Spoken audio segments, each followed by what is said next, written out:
encounter between these two mercurial sides in the desert city of Dubai.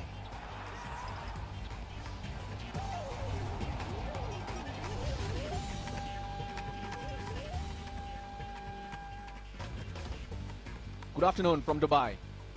The stage is set for the second ODI between Pakistan and Sri Lanka. We had an exciting one a couple of days ago from Sharjah. A high-scoring. Fabulous Friday here in Dubai. Of course, we've just been in Sharjah on Wednesday night, had a cracker of a game. Expectation back in Dubai, very, very similar because it is such a lovely 22 yards. I'm not going to get down and kiss the pitch this time. Friday got told off, not allowed to kiss the pitch on a Friday, of course. Now then, let's hand you over to Sri Lankan great. There's just a different little viewpoint about this, Russell. Russell, we know there's usually a good surface here. What do you reckon about this pitch, and is the dew a factor? Dew certainly is a factor out here, Danny. And if you consider the weather today, there's no breeze. So that is an indication if there will be dew later on or not. I think there will be. But if you have a look at the surface, it's much drier, but it's really hard. The only real concern are these cracks. We have them all around the pitch, and they could crumble around the edges. If the bowlers get their boot nails in here, those will leave marks later on. So I think the advantage with the dew or the condition of the pitch will even out. It will come down to the skills of the players and how they execute it. We are in for a high-scoring game, as we've seen before. Good pace, good bounce. Bat first or not, it's a tough one, but I'd like to go with bat first and put the runs on the board. 250 is a minimum that I would target, as always. All right, well, there you go. 250 minimum. I'm glad to see Russell's down there on his knees because he's a lot younger. So we'll always leave it to Russell to get up close and personal with the pitch. Don't go away because this is a goodie. Well, it was through pure magic that we transported Russell Arnold in a jiffy to the pitch. And, well, Russell feels 250 is, or should be, on board for the sides batting here. I should feel Russell maybe a little more than that, because the conditions are good now. ODI playing conditions have changed quite dramatically, and it's causing a lot of stir in the cricket fraternity. A lot of captains have voiced their anger at the fact that during the non-players power play overs, no more than 4 fieldsmen are now permitted outside the fielding restriction area. And with 2 new balls, batting is becoming a bit of a challenge. And right throughout the commentary sense, we'll hear from our experts what opinion they have on the new rules and on the ODI playing conditions. Right, the crowd is building up. Not a lot of people in, but it's a day-nighter, and so nights attract Dubaiites. Also because of the Friday prayers, people will come in just a little bit late or later. Time now to go across to Danny Morrison for the all-important toss. Fabulous Friday here, and just about to do the coin toss, and I've got 3 very, very fine gentlemen alongside. On my right, we've got David Boone, the match referee from Australia. Alongside him is Angelo Matthews, the captain of Sri Lanka, and of course the captain of Pakistan is Misbah Ul Haq, who has got the gold coin. Heads is the call. That's a head, so Sri Lanka have won the toss. Sri Lanka have won the toss, and you are going to do... I'll have a ball first. Is that in nature probably thinking about the dew factor again? Yeah, absolutely. I mean, there's not much of wind once again, and it's pretty hot as well. So, yeah, there's a slight bit of breeze, but we think that the dew factor might come into play later on. How's the side mentally? How's the vibe? Because you got quite close, and in a way, probably could have, should have won the other night. Yeah, a little bit disappointed that we couldn't get through, but I thought the boys played extremely well. The confidence is very high, and we are ready to go today. Any changes in your side, Angelo? Yeah, we got a couple of changes. We had an unfortunate incident just before the warm-ups. So Thirumanna goes out, injured, and Dimut replaces him, and also Nuwan Kulasegar comes in for Surangalakmal. Have a good one. Thank you. Okay, so you're batting first. I don't reckon you'll be too upset about that, will you? Yeah, we're happy about that because no matter whatever was the result of toss, we were deciding bat first. What about the 22 yards? As ever, Hemming and his crew have produced a good-looking surface. Looks good. Maybe a touch slower than the Sharjah one, but it's obviously dry and it's good for batting. And Misbah, any changes from Wednesday night? No, it's the same team. I'd like to see you bat today. You're going to bat today or what? No, I don't want to bat. I think the top orders should get runs. That's good for our team, and if they get runs, we are in a good situation, so I don't want to bat anywhere. Always good to see you. Good luck. Thank you. There you go.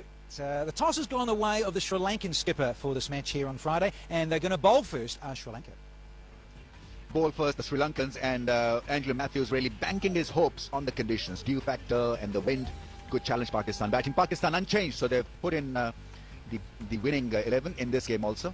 And so it's a good omen, good start, because almost everybody produced the goods. Junaid Khan looked just a touch rusty.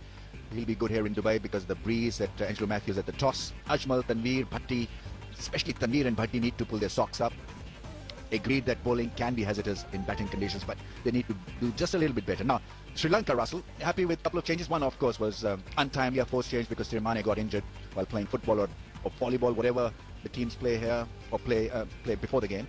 Yeah, it was handball with a football. So Karunaratne in for his 5th game. He probably will bat at number 3. Opens in Test cricket. But of course, they've opted to bring back Kulasekara in place of Lakmal to strengthen the batting, and that explains why they've opted to field first 2. Right, okay, side screens can generally be an irritant, and well, there's no side screen for the time being. I think it's been redone. And so in the meantime, we'll take a short breather and come back when everything is fixed.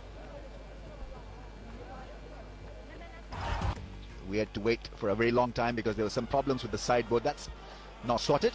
And trotting himself at the crease is Ahmed Shahzad. Pakistan have been asked to bat first. Sri Lankans won the toss.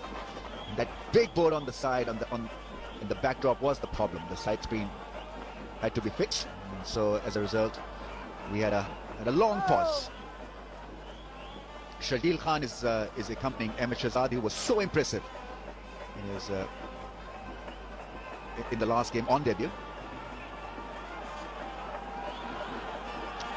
Played a good innings, played a good hand, showed a lot of calmness.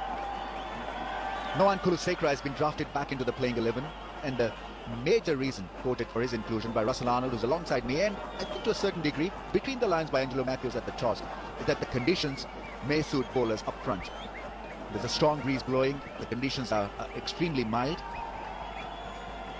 and he's been rather mild in this series so far. Ahmed Shahzad has not really been amongst runs. 36 matches, goodish average. Pakistan have pinned a lot of hopes in Ahmed Shahzad. Shahzad would have had the problem with the side screen. He's low in form and not at the top of the world. At that stage, you tend to look for all these little minute things. It's Kulasekara who's got the new ball, and the drums are beating. Sri Lankans have come in good numbers to support their side. Here we go then. It's a wild delivery and a wide one given by the umpire. Losing his radar. It's a good seam bowler, Kulasekara. Gets the ball to nip back sharply for the right-handers. Hailing from England, Richard Illingworth was a good left-arm spinner in his playing days.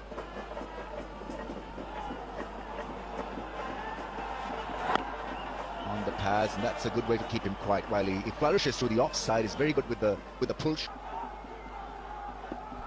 Last time these two met, it was an interesting punch-up. First ball was a bouncer ball to Shahzad that hit him. Next one was banished. Flick, and he's off the mark in great style. The balance was great. Didn't fall across, and Malinga trying to hoodwink him with a searing in-dipping delivery. Pitched up on the pads, and have a look at the response. Lovely piece of timing. Yeah, the line was wrong. I've seen him try this ball time and time again against left-handers and seen him go through. At the moment, go on trying to block his strength against Malinga, which is a flick or the pull shot. There's a deep backward square leg in place as well. Fine leg up in the ring, so he's got to be absolutely spot on with what he wants to do, Malinga. Oh, that one came back and bit him again, once again, and given by the umpire. Now, this is an interesting call from Ahsan Raza. He obviously felt that the ball hit the pad first and then the bat. Shahzad Khan is going to confer with Ahmed Shahzad, and well, he's gone for a review here, and this should be interesting. Now, there's nothing to it. Everyone felt surprised, even I think the Sri Lankans, because it was a strong appeal made by Lasith Malinga. The rest of the crew were just mere spectators and just follow through because Malinga looked interested. But great ploy. Just moving that fielder onto the onside and asking Shahzad to go onto the offside, to play on the offside. No issue with the legality of the delivery. But that could be much straighter because he's on the back foot, not on the front foot. Yes, it is pad first. And I would think it's not going to be missing leg stump. The bounce could be a concern. Yeah, I think that mystery is solved so clearly. Just kissing the flap of the pad and the bat coming down a little. It's easy for us to talk, but the third umpire really has to make sure that he did kiss that pad. And I think umpire Ahsan Raza has made a very good decision here. It's a brave one, but a very good one. It's not kissing as we would have thought. It's hitting the stumps full on.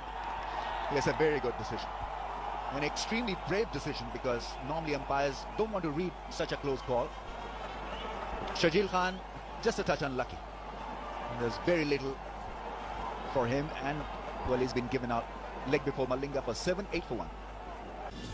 It's just not affordable. was an extremely good decision, a very brave decision, because he knew that the ball had hit the pad first. And he's getting the ball to swing this time. The ball swinging away from the grasp of the keeper. It's been given as a wide as well, so Lusakra losing his mark once again. The moment he starts straighter, the ball is swinging, but in order to hit the stumps, he has to come in from outside the off stump. But from that line, it's not swinging in for him, so he's got a problem, Lusakra, trying to figure out exactly where he needs to start his delivery from, to ask the umpire to check it. So in that sense, he did miss out.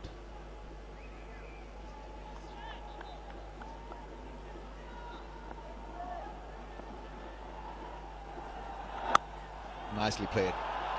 The length was just a bit wrong from known Lusakra. And once again, Ahmed Shahzad punches the ball into the gap, comes back for 3 runs. His USP is pitching the ball up and making it come back into the right-handers. He's a very strong in-swinging bowler. That is just the wrong length from Lusakra. Maybe that's why he's not found his position regularly in the playing 11. Every now and then, slowly getting there, Pakistan, after being jolted by Lasat Malinga, Sharjeel Khan leg before wicket. Got 7 from 6 balls. Shahzad on 8. Hafiz gets runs. A flick. May find the fence, that ball. It's a new ball. Heavy outfield. Will it make it?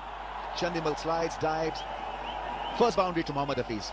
Lusakra once again on the shorter side. Bowling on the pads, losing his focus.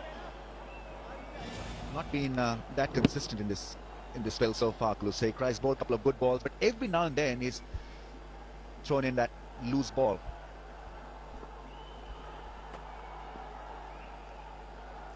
Teased Chandimal all the way, but good timing from Hafiz. 100 in the last game gave him confidence. That's a beautiful strike. On the up, a little bit outside the off stump, and Hafiz lashed onto that. And that also ends the over. 34 for 1. One more and it'll be 10 done.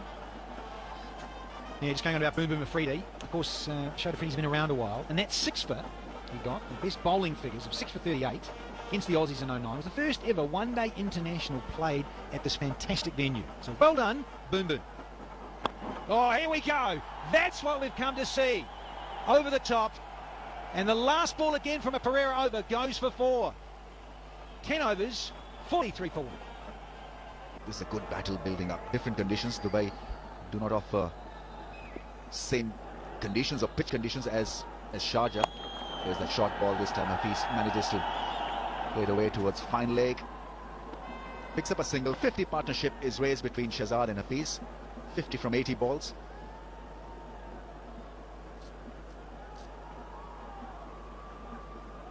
.650 plus partnership in 25 innings together. Your number 1 and 3 needs to bat like this. Knit partnerships, put pressure on the opposition. That's hit hard on the rise. Maybe gathered by the man at long on. Comes into play now after 15. We've got 59 for 1. Pandya once again bending down the leg side to Ahmed Shahzad. He's still there, setting in doggedly. He's once again is running hard. Will he come back for the second? This time he makes that attempt and gets there in time. The throw was nice and flat from Pereira. He says he's fine. Looking the ball around into the gaps. And that's the first one after a very long time. Ahmed Shahzad timed it well. Thisara Pereira only in his second over rams in a short ball. And Pakistan finally breaking the shackles of the back foot. Ahmed Shahzad and placed it with far to perfection. Fine leg was up in the circle, so it was easy for Ahmed Shahzad to beat the outfield.